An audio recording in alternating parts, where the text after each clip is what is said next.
Hey everybody, this is Stuart with Wine on the Diamond. Today I'm going to be reviewing the 2018 Chanson Bourgogne.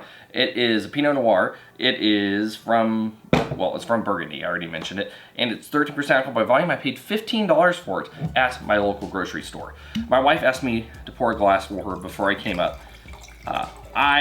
Whoa, that's aromatic. I'm already getting stuff on the nose. Woo! Okay, well, we'll get to that here in a second. I guess let me get to the color. I was going to tell a story, but now I've been totally distracted. From a color standpoint, you are pale ruby, no artifacts, no cloudiness. And this wine actually looks like it's probably a few years away from possibly getting a little bit of garnet to it. So, I mean, maybe 3 or 4 more years, you might start seeing the color change on this wine. In terms of the nose, so I'm getting a little bit of cinnamon, clove, raspberry. Let me get my nose deeper now.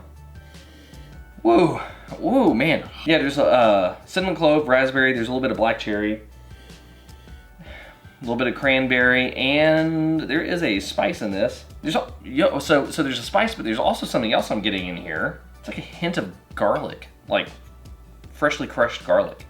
So in terms of that spice, though,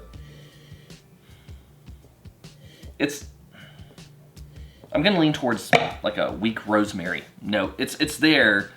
It's not super strong, but it's strong enough that I'm picking it up. Yeah, and in terms of tertiary, a little bit of kind of like a potting soil, but even then, hardly anything.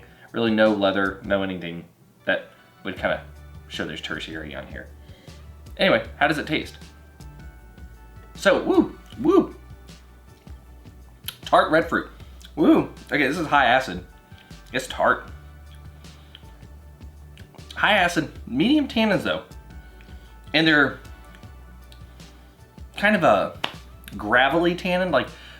So I use like different sizes of dirt and rocks when I talk about tannins, because to me that's kind of the way tannins just feel on my palate. And so if you were to have something sandy or chalky or things like that, like chalky is kind of fine and powdery and kind of coats your mouth in a way. And then you kind of get these tannins that are just kind of rough and not necessarily uniform. And that's kind of where I'm getting with this. It's just kind of like, almost as if you really did pick up like asphalt and put it in your mouth and kind of move it around. It almost has that type of texture on the tannins. In terms of the body, medium alcohol, medium plus intensity on the palate, as you can probably guess, pronounced on the nose. And it does have a medium finish. So I got this thing for $15 at my local grocery store. And to be honest, I'm kind of impressed with it. This would actually give a good kind of competition to another one of the ones that I have, and I'll leave that up here in case you want to go watch it. But it has a different quality, at least drinking this one now compared to what I remember. It does different quality. The other one's a little bit more MLF-y. You're definitely getting more of sort of those dairy notes and like the butteriness in it. This is a little bit more herb and a little bit more kind of more secondary forward with like the spice. So I guess it just depends on what kind of Pinot Noir you like. They both, in terms of body and alcohol, are pretty much the same. This has a little bit more acid than the other one does. But how does it rate?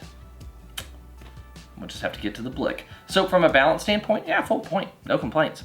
Length, medium finish, half a point. Intensity, pronounced on the nose, medium plus on the palate. Going to give you a full point here. And in terms of complexity, good amount of primary notes, good amount of secondary, a little bit of that tertiary just there. But as I said, it looks like it wants to kind of start getting that color change going. So if you give this a few more years in the bottle, and it has the acid to age for a long time, trust me, if you treat this thing right and you let it age, then it will develop some really beautiful tertiary notes in the end, but it just doesn't have it yet. So half a point. In the end, this is a very good wine. So lately I've been into some Willamette producers for Pinot Noir, mostly because I've been able to find some pretty good ones at around the $15 to $20 mark. But with that being said, I think this wine is kind of pulling me back to France a little bit, and this is one that I will definitely be buying again. Anyway, this has been Stuart with Wine on the Dime. If you liked today's video, please like, subscribe, and comment. Have you had the Chanson Bourgogne Pinot Noir 2018? Or any other vintage? I'd be interested to know if you have. Leave a comment below, and I'll see y'all again soon with another episode from Wine on the Dime. In the meantime, I have a gift card to a really cool meat market around here, and I might go pick up some duck breast and green beans, because, man, that sounds like a perfect pairing for this wine. Yeah, I think I'm gonna do that. I'll see y'all later.